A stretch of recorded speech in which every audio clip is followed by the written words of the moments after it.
Saya Ayu Standingwarno dan ini adalah pendahuluan hubungan pangan fungsional dan kesehatan. Ini adalah pustaka yang akan saya gunakan dalam perkuliahan pada periode ini. Ada beberapa jurnal dan buku. Salah satunya di sini adalah Functional Properties of Traditional Foods, Food Oils, Chemistry and Functionality, dan beberapa buku lainnya, masuk Carbohydrate Chemistry for Fine Food Scientists, Rice Bran and Rice Bran Oil, Functional Start and Application, Functional Food Product Development.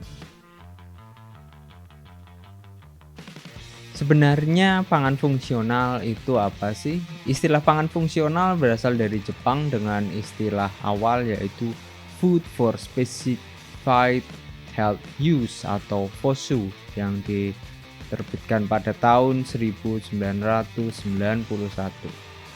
Definisinya adalah makanan yang diharapkan memiliki pengaruh kesehatan spesifik karena adanya penambahan bahan atau penghilangan alergen yang ada di dalamnya.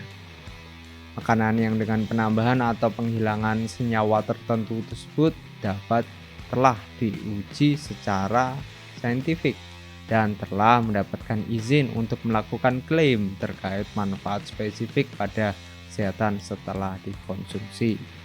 FOSU ini perlu menunjukkan bukti dalam bentuk produk makanan akhir, bukan dalam bentuk isolat komponen tertentu yang menghasilkan efek kesehatan atau fisiologis apabila dikonsumsi dalam bagian diet biasa. FOSU juga harus dalam bentuk makanan biasa, bukan pil ataupun kapsul. Untuk itu, pangan fungsional dapat memiliki berbagai macam definisi, termasuk di dalamnya adalah makanan yang dapat memberikan manfaat kesehatan di luar zat gizi dasar. Makanan yang dipasarkan dengan pesan manfaat kesehatan, dan juga makanan harian umum yang diubah menjadi produk yang berpotensi menyelamatkan hidup dengan menambahkan bahan-bahan tertentu. Nah, untuk Indonesia sendiri definisinya adalah pangan fungsional adalah pangan segar atau olahan yang mengandung komponen yang bermanfaat untuk meningkatkan fungsi fisiologis tertentu dan atau mengurangi resiko sakit yang dibuktikan berdasarkan kajian ilmiah. Harus menunjukkan manfaatnya dengan jumlah yang dapat dikonsumsi sebagai bagian dari pola makanan sehari-hari. Definisi ini dikoinkan oleh P3FNI atau Perhimpunan Penggiat Pangan Nasional dan Nutraceuticals Indonesia pada tahun 1919.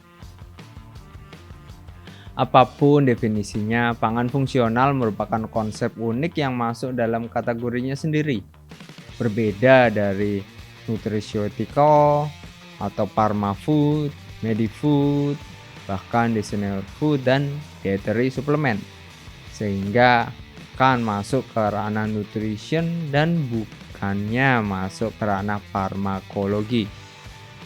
Pangan fungsional ini harus bentuknya adalah makanan, bukan obat karena tidak memiliki efek menyembuhkan. Perangnya terhadap penyakit pada umumnya adalah mengurangi resiko, bukannya mencegah.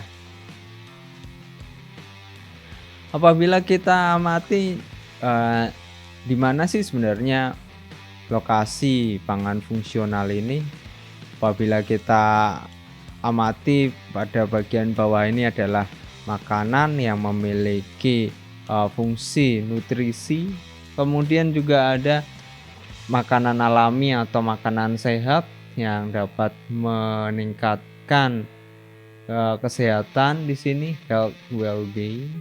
Kan tetapi juga ada yang lebih tinggi lagi sifatnya, yaitu functional food yang memiliki tadi sudah dijelaskan manfaat mengurangi resiko terhadap suatu penyakit. Kemudian pada bagian yang lain ada yang dalam bentuk suplemen, kemudian ada rempah-rempah, kemudian dan juga ada obat-obatan. Nah, di sini akan sangat berhubungan dengan manfaatnya.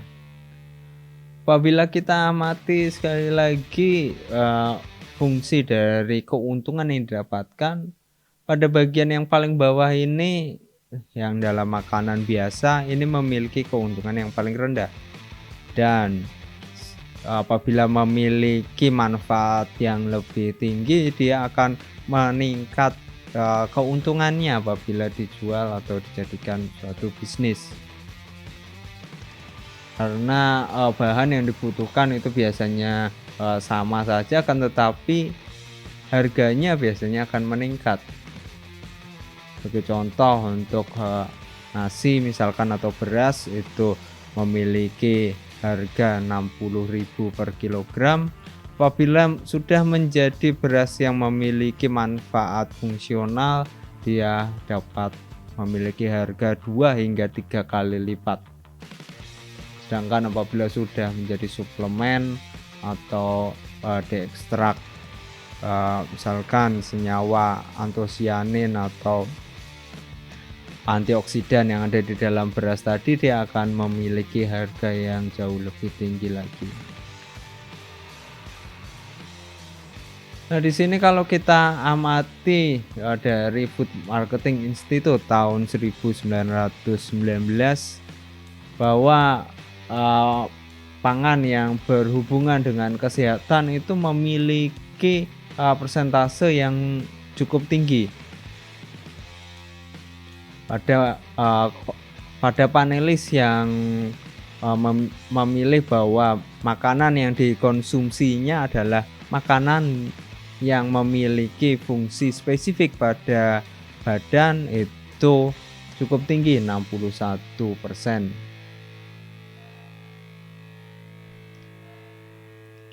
Nah, apabila kita amati di Indonesia, itu menurut Health Ingredient Southeast Asia tahun 2016, bahwa konsumen Indonesia itu mulai memilih pangan sehat. Hal ini dilatar belakangi oleh meningkatnya masyarakat yang berpendidikan tinggi dan juga memiliki pendapatan yang menengah, termasuk di dalamnya adalah yang memiliki pendapatan menengah dan tinggi. Kan tetapi dalam kondisi pandemi seperti ini, analisis seperti ini cukup dipertanyakan. Nah, juga karena meningkatnya kesadaran populasi muda mengenai kesehatan itu meningkat.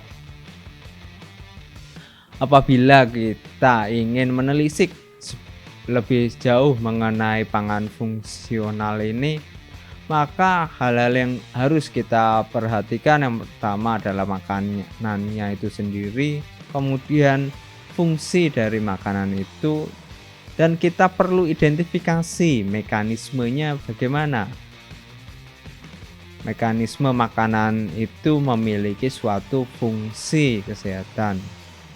Kemudian manfaatnya itu seperti apa, kita perlu lakukan penelitian yang struktur berdasarkan suatu hipotesis, sehingga apabila kita dapat melakukan klaim yang seperti apa, apakah yang memiliki manfaat yang lebih kuat ataupun hingga dapat mengurangi resiko suatu penyakit. Ini cukup berbeda dengan apa yang disebut dengan nutraceutical, yang merupakan zat yang merupakan makanan atau bagian dari makanan yang memberikan manfaat medis atau kesehatan, termasuk pencegahan dan penyembuhan penyakit, atau produk yang diproduksi dari makanan tetapi dijual dalam bentuk tepung, tablet, atau bentuk obat lainnya yang secara umum tidak diasosiasikan sebagai makanan dan menunjukkan memiliki manfaat fisiologikal atau memberikan perlindungan terhadap penyakit kronis. Nah, sebagai pengantar mengenai kuliah-kuliah selanjutnya, yang pertama adalah keamanan dan regulasi produk pangan fungsional. Kita akan membahas mengenai panduan yang ada di kodeks Di sini adalah aturan CAC GL nomor 23 tahun 97 yang sudah direvisi tahun 2014 dan diamandemen tahun 2011. Kemudian kita juga akan membahas bagaimana sih yang sudah dilakukan oleh EFSA, yaitu European Food Safety Agency, mengenai health claim assessment procedure, dan juga di sini kita juga akan belajar lagi dari EFSA mengenai risk assessment prosesnya untuk pangan baru. Kemudian kita juga akan belajar mengenai regulasi-regulasi yang sudah ada di Indonesia.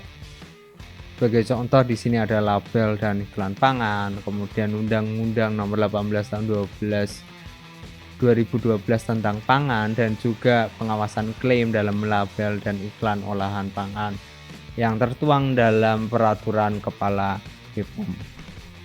Kemudian kita akan menyinggung terkait pengembangan Standar Nasional Indonesia atau SNI untuk pangan fungsional. Kemudian pada pertemuan berikutnya kita akan membahas teknologi pengembangan produk pangan fungsional, termasuk di dalamnya bagaimana cara melakukan proses ekstraksi, kemudian fermentasi, dan juga melakukan structuring, sehingga dapat mendapatkan nilai pangan fungsional. Kemudian kita akan membahas mengenai teknologi fortifikasi dalam pengembangan pangan fungsional dalam hal untuk vitamin dan mineral, seperti yang ada di dalam teknologi nano dan juga nano enkapsulasi maupun nano emulsi. Pada pertemuan berikutnya kita akan membahas peran karbohidrat yang tidak dapat dicerna yang akan kita dapatkan dari Carbohydrate Chemistry for Food Science, dan juga peran asam amino, peptida, dan protein terhadap kesehatan yang akan kita dapatkan dari Bioactive Protein and Peptides at Functional Food and Nutraceutical. Terima kasih. Pertanyaan silakan ditulis di kolom di bawah. Silakan komen dan juga jangan lupa like dan subscribe.